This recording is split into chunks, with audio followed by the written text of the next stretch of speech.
Պահիր մոտդ անձեռոցիկ, որովհետև այս ֆիլմերը հիմնված են իրական պատմությունների վրա ու դժվար թե կարողանաս առանց արդյունքների դիտել մինչև վերջ։ Առաջին ֆիլմը՝ Անավարտ թռիչք։ Այս ֆիլմը հիմնված է իրական դեպքերի վրա և նվիրված է 2006 թվականի մայիսի տեղի ունեցած ողբերգությանը, երբ Երևան-Սոչի չվերթի այգեքորքսան ինքնաթիռը կործանվեց։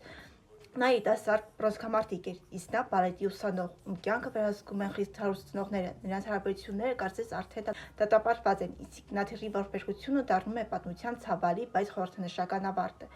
Երկրորդ ֆիլմը՝ Մեդալի հակառակ կողմը։ Ֆիլմը պատմում է հաջողության և դրա գնի մասին։ Հիմնական հերոսը սպորտսմեն է, ով հասնում է մեծ հաղթանակների,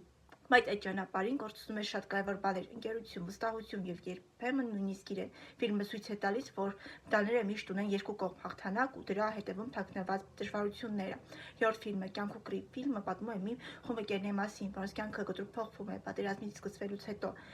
Նրանք ստիպված են թողնել իրենց սովորական առօրյան ու կանգնել հայրենիքի պաշտպանության համար։ Սա հուզիչ պատմություն է ընկերության, սիրո, կորուստների և քաջության մասին, որը դժվար է անտարբեր դիտել,